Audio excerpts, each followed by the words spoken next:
Hello and welcome times now Bharat देख रहे हैं आप। फिट इंडिया का सुपर हिट बुलेटिन लेकर हाजिर हैं हम। मैं हूं आपके साथ श्वेता भट्टाचार्य। गुड मॉर्निंग, स्वागत है आपका। मैं हूं आपके साथ श्वेता श्रीवास्तव। तो चलिए, 1 घंटे का सफर शुरू हो चुका है फिट इंडिया के सुपर हिट बुलेटिन का, जिसमें तमाम खबरें हम आपको दिखाते हैं जो आपके लिए जाना बेहद ही जरूरी है। इस बुलेटिन को आप देखेंगे और कोशिश हमारी यही कि आपके शहर, आपके राज्य, देश की और साथ ही देश दुनिया की तमाम बड़ी खबरों से हम आपको अपडेट कर दें। सुबह सुबह इस बुलेटिन को लेकर हर रोज हम इसलिए आते हैं ताकि कोई भी खबर आपसे मिस ना हो। तो बने रहिए हमारे साथ।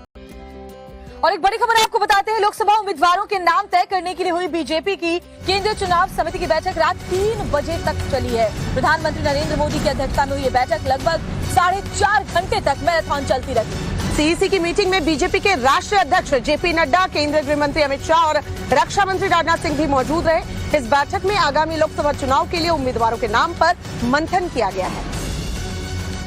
आज उम्मीद ये की जा रही है कि बीजेपी पहली लिस्ट जारी कर सकती है। बड़ी खबर हम आपको बता रहे हैं, लोकसभा उम्मीदवारों के नाम तय करने के लिए बीजेपी केंद्रीय चुनाव समिति की बैठक रात 3 बजे तक चली और खबर ये मिल रही है कि आज बीजेपी पहली लिस्ट जारी कर सकती है।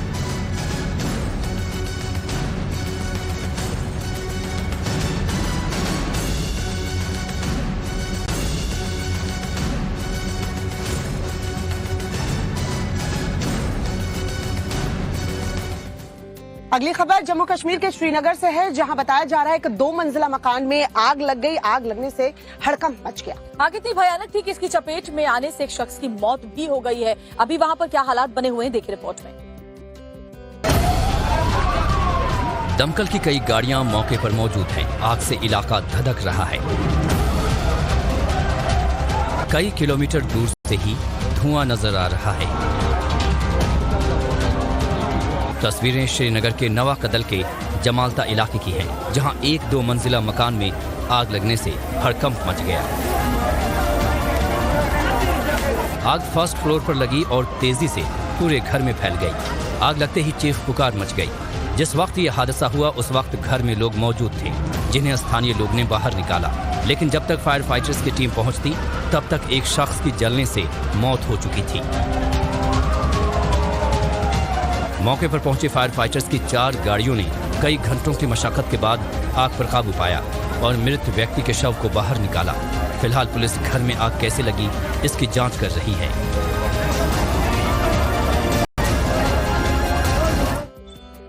और राजस्थान के बाड़मेर की खबर आपको बताते हैं, जहां पर हाईवे एक चर्चा का विषय बना हुआ है। दरअसल चमचमाते हाईवे लोगों की मुसीबत कम करने की जगह लोगों की मुसीबतों को बढ़ाने का काम ज्यादा आ रहा है। ऐसा क्या है कि ये हाईवे जो है वो चर्चा का विषय बन गया है और बिजली विभाग और पीडब्ल्यूडी आमने सामने क्यों हो गए, सब कुछ दिखाते हैं आपको इस रिपोर्ट में।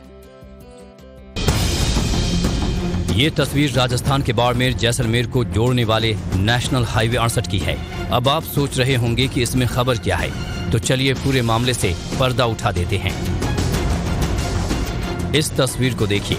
चमचमाता हाईवे देखकर आपको लग रहा होगा कि इलाके और आसपास के लोगों को अच्छा रोड मिला है तो लोगों की मुसीबतें कम होंगी, लोग आसानी से फर्राटेदार तरीके से आ जा सकेंगे। लेकिन ये हाईवे आगे जाकर मुसीबत का सबब बन गया है।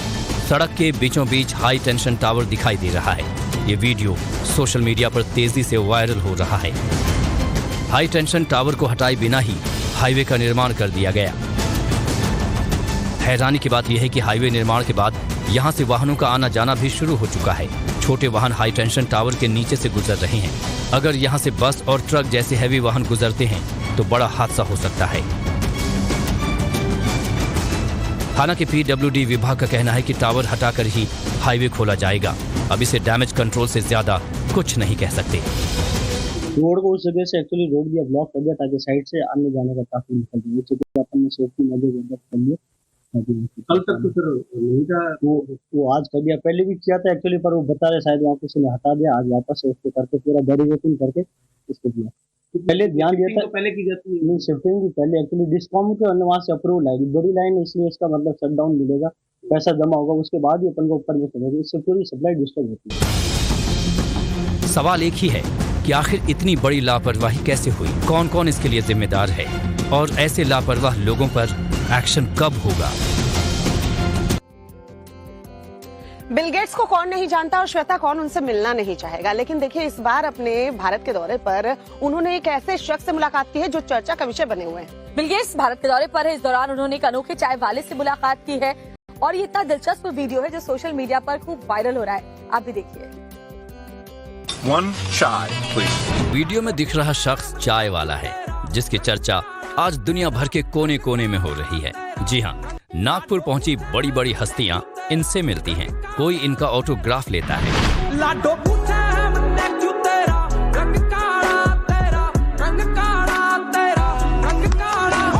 One chai, please. माइक्रोसॉफ्ट के को फाउंडर बिल गेट्स भारत दौरे पर हैं। अपनी भारत यात्रा के दौरान उन्होंने मशहूर डॉली चाय वाले से मुलाकात की, उनके साथ चाय पर चर्चा की, जिसका वीडियो तेजी से वायरल हो रहा है।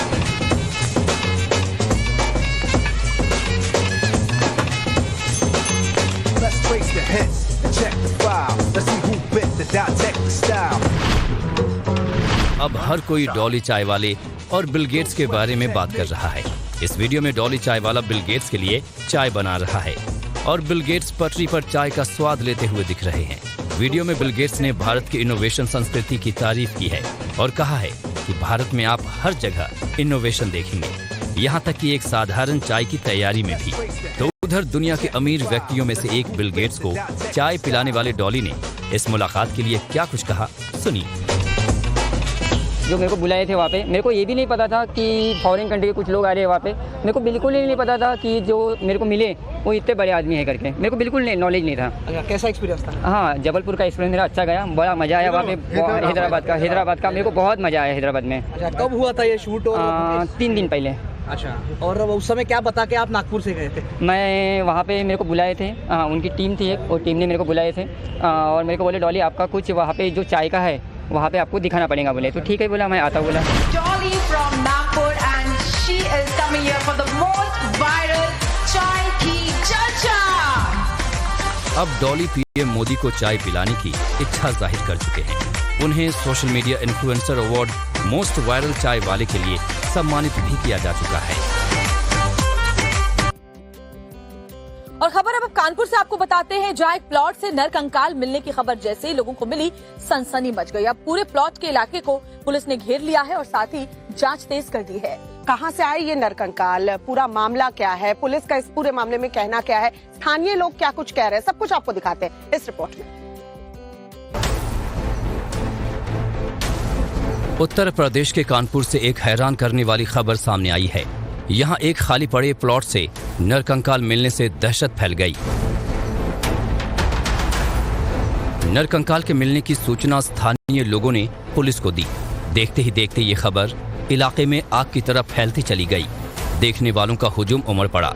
मौके पर फॉरेंसिक टीम के साथ पुलिस ने पहुंचकर मामले की जांच पड़ताल शुरू कर दी है। स्थानीय लोग इस घटना से खौफजदा हैं। पूरे इलाके की घेराबंदी कर दी गई है।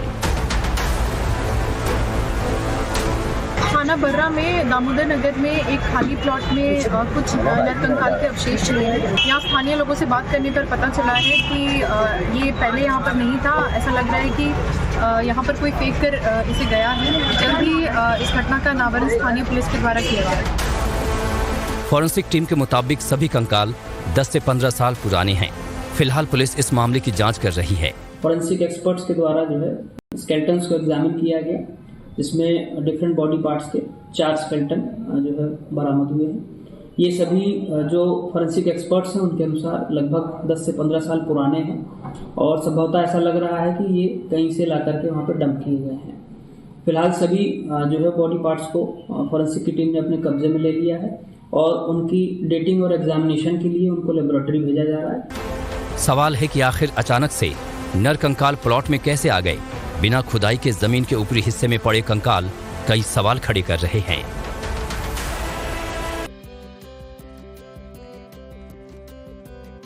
यूपी के बरेली से खबर है, जहां एग्जाम में हिजाब पहनकर बैठने से मना करने पर बवाल मचा हुआ है। दरअसल एक वीडियो वायरल हो रहा है जिसमें एग्जाम सेंटर पर हिजाब पहनकर एग्जाम देने से मना किया गया है। और जैसे ये वीडियो वायरल हुआ, मुस्लिम संगठनों का गुस्सा फूट पड़ा। वो आक्रोशित हो गए। आपको डिटेल रिपोर्ट में दिखाते हैं कि इस पर हालात क्या इस खबर को लेकर।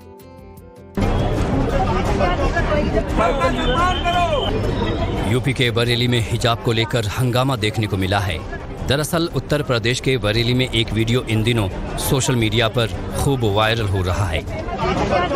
पेपर लेने आ रहे हो, कल को नौकरी करने जाओगी तो पेन पहन के जाओगी, जॉब करोगी तो हटा के बैठना होगा। ऐसे पेपर नहीं देने देंगे भैया, है ना भाई? तो बाहर वाले को पता है। मैडम अभी आप चेक कर लीजिए, आप अंदर निकाल लीजिए। इस वीडियो को लेकर मुसलमानों और मुस्लिम संगठनों में काफी गुस्सा है।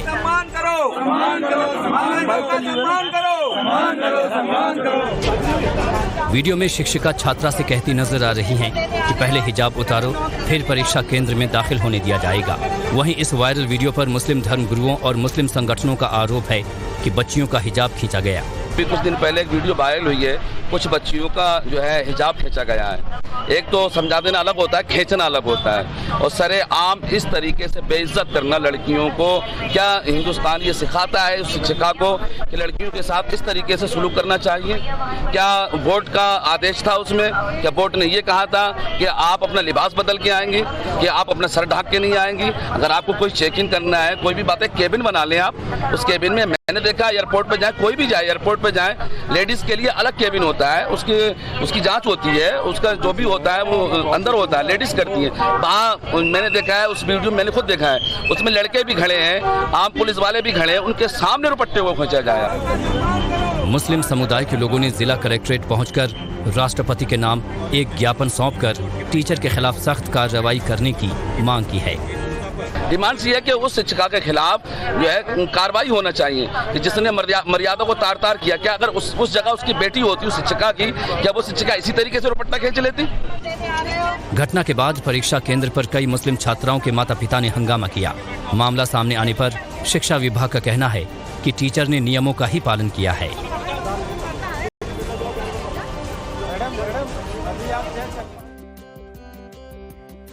संदेश खाली हिंसा का मुख्य आरोपी शाहजहां शेख पुलिस की गिरफ्त में है, लेकिन अभी भी उसकी अकड़ कम नहीं हुई है और इसको देखते हुए पश्चिम बंगाल सरकार और साथ ही बंगाल पुलिस पर भी सवाल खड़े हो रहे हैं। दरअसल बीजेपी आरोप लगा रही है कि केंद्रीय एजेंसियों से शाहजहां शेख को बचाने के लिए ममता सरकार और बंगाल पुलिस जो है वो उसे अपनी कस्टडी में रखना चाहती है और यही वजह है कि उसके चेहरे पर कोई शिकन नहीं है। रिपोर्ट आपको दिखाते हैं, देखिए।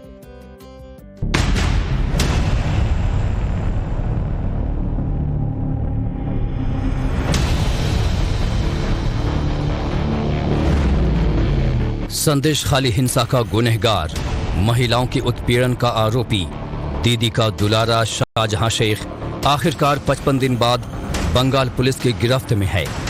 लेकिन गिरफ्तारी के बाद भी उसकी अकड़ में कोई कमी नहीं है। तस्वीरें देखकर आप भी अंदाजा लगा सकते हैं कि बंगाल पुलिस की गिरफ्त में आने के बाद भी इसके चेहरे पर कोई शिकन नहीं है, क्योंकि यहाँ लड़ाई अब शाहजहां शेख को केंद्रीय एजेंसी ईडी के चंगुल से बचाना है। और हाईकोर्ट के चेतावनी के बाद जिस तरह से बंगाल पुलिस की गिरफ्त में शाहजहां शेख आए, उसने कई सवाल भी खड़े किए हैं। तो माता वीरांगना ने ये लड़ाई में आगे रही उसको, और जिन्होंने फर्जी मामला में ममता की पुलिस जेल में डाली थी उसको रिसेप्शन देने का काम भाजपा करेगी। कस्टडी में भेजा गया, सीआईडी ने टेक ओवर किया, 10 दिन का police custody, 5 star custody, 5 star custody, दिन में प्रॉन, रात में मटन। ममता सरकार और बंगाल पुलिस पर भी सवाल यही खड़े हो रहे हैं कि उनका ध्यान सिर्फ और सिर्फ शाहजहां शेख को केंद्रीय एजेंसियों के चंगुल से बचाने पर है और यही वजह है कि पुलिस उसे अपनी पनाह में ही रखना चाहती है। Not in this case. In this case, the complaint did not pertain to 354 at all. Any sexual assault case against Shahjahan sir till now?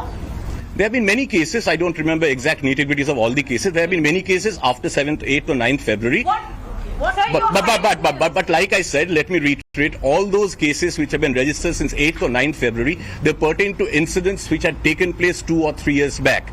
And investigating them, gathering evidence, marshalling evidence takes time. Shahjahan Sheikh को ED team पर हमले के मामले में भले ही सलाखों के पीछे रखा गया, लेकिन बाकी आरोपों पर उसके साथ रहम क्यों? इसके पापों की कुंडली खंगालें तो शाहजहां के खिलाफ महिलाओं को घर से उठाना, उनका यौन उत्पीड़न करना, गांव वालों की जमीन पर जबरन कब्जा करना, गांव वालों से फिरौती की डिमांड करना, गांव वालों के राशन को हड़प कर जाना, इलाकों में गुर्गों के जरिए दहशत फैलाना तक शामिल है। लेकिन ईडी की टीम पर हमला करने के आरोप में उधर टीएमसी भारी मन से ही सही, लेकिन दिखाने के लिए संदेश खाली हिंसा के आरोपी शाहजहां शेख को पार्टी से 6 साल के लिए सस्पेंड कर दिया।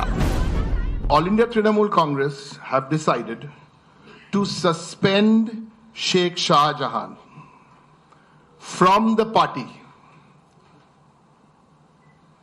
for 6 years. Read my lips. Suspend him for 6 years. Why? Because there are two types of parties. One type of political party does talk. But the Trinamool Congress does walk the talk. जिस संदेश खाली में Shahjahan Sheikh TMC का super hero था, आखिरकार भारी मन से ही सही टीएमसी ने उसे पार्टी से 6 साल के लिए सस्पेंड कर दिया है, क्योंकि इस मामले में ममता सरकार न सिर्फ बैकफुट पर है, बल्कि संदेश खाली में हुए महिला अत्याचार पर भी बुरी तरह घिरी हुई है।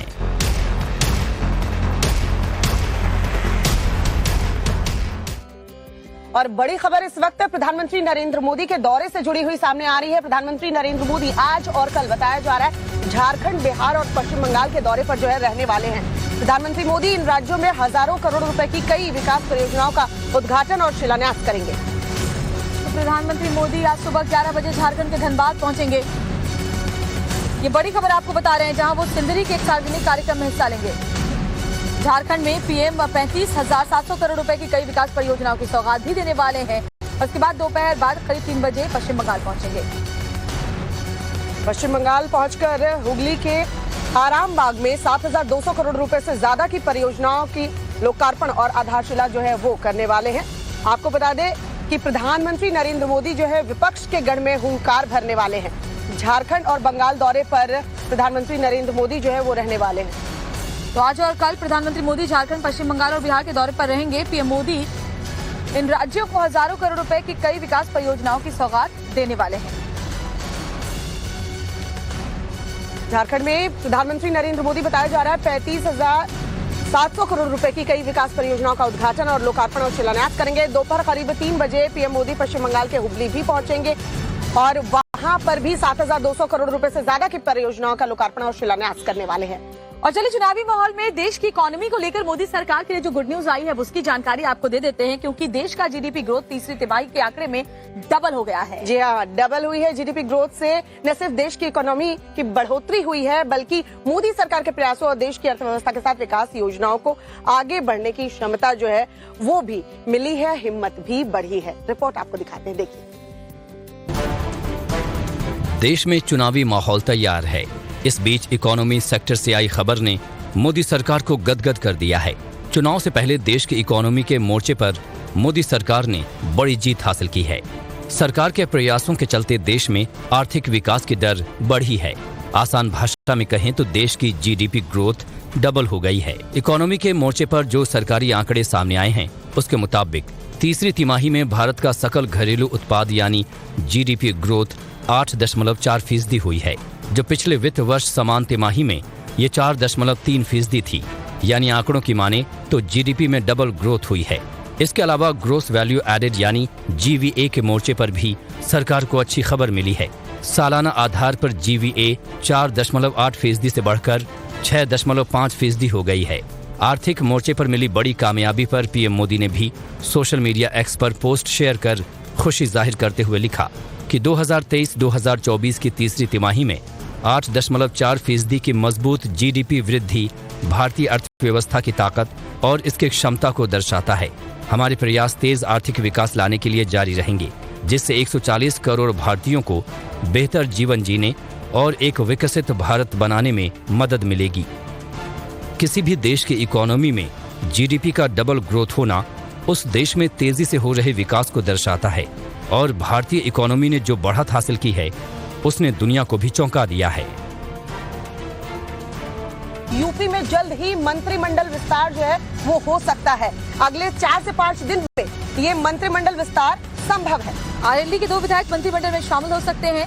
और साथ ही सुबह सपा और बीजेपी के एक विधायक को भी जगह मिलेगी। योगी मंत्रिमंडल में अब इन नए चेहरों को जगह मिल सकती है। तो ये बड़ी खबर, जल्द ही मंत्रिमंडल विस्तार उत्तर प्रदेश में संभव है। तो आरएलडी के 2 विधायक मंत्रिमंडल में शामिल किए जा सकते हैं। सुभाषपा के भी एक विधायक को जो है मंत्रिमंडल में जगह मिल सकती है। बीजेपी के भी एक विधायक शामिल किए जा सकते हैं, यानी नए चेहरे को शामिल किया जा सकता है। और एक और बड़ी खबर इसी से जुड़ी हुई आपको बताते हैं, उत्तर प्रदेश के किसानों को योगी सरकार की बड़ी सौगात। यूपी में आज से गेहूं की खरीद शुरू की जाएगी। 150 रुपए बढ़ाया गया एमएसपी और साथ ही 2275 रुपए प्रति क्विंटल पर अब गेहूं की खरीद की जाएगी। सीएम योगी ने ट्वीट कर कहा, किसानों की समृद्धि और खुशहाली डबल इंजन सरकार की प्राथमिकता है। तो उत्तर प्रदेश से ये दोनों बड़ी खबरें हमने आपको बताई। एक तरफ जहां मंत्रिमंडल विस्तार होगा, वहीं दूसरी तरफ किसानों को योगी सरकार की बड़ी सौगात, गेहूं की खरीद शुरू होगी। 150 रुपए बढ़ा दिया गया एमएसपी, साथ ही 2275 रुपए प्रति क्विंटल पर अब गेहूं की खरीद की जाएगी, जो किसानों के लिए एक बड़ी राहत और सौगात है। सांसद दानिश अली एक बार फिर से सुर्खियों में हैं। उनके नाम के पोस्टर जो है वो पूरे शहर में चस्पा किए गए हैं। पोस्टर लगाने वाले की जानकारी अभी नहीं मिल पाई है। हालांकि क्या लिखा है पोस्टर में और दानिश अली को लेकर स्थानीय लोग क्या कुछ कह रहे हैं, इस पोस्टर को लगाया किसने है, पुलिस की जांच कहां तक पहुंची है, सब कुछ जानिए इस रिपोर्ट के जरिए। अमरोहा में सांसद दानिश अली एक बार फिर सुर्खियों में हैं। पूरे शहर के गली कूचे और बाजारों में उनके पोस्टर चस्पा किए गए हैं, लेकिन इन पोस्टर्स पर जो लिखा है वो दानिश अली को चुनाव से पहले परेशान करने वाला है। पोस्टर में अमरोहा से सांसद दानिश अली को लापता बताया गया है। इतना ही नहीं, ढूंढने वाले को इनाम देने की पोस्टर में बात कही गई है। स्थानीय लोगों में दानिश अली को लेकर काफी गुस्सा है। गठबंधन से हम ऐसा प्रत्याशी चाहते हैं जो हमारे लोकल का हो और हमारे गांव का विकास करे, हमारे आसपास का विकास करे और कोई भेदभाव ना हो उसके अंदर, जातिवाद ना हो उसके अंदर, तो सबको एक साथ लेकर चले।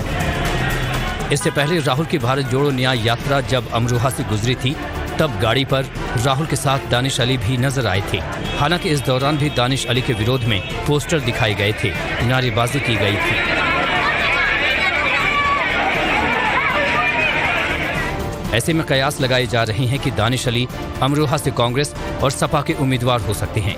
अब देखना होगा कि इस विरोध के बाद दानिश को लेकर कांग्रेस क्या फैसला लेती है।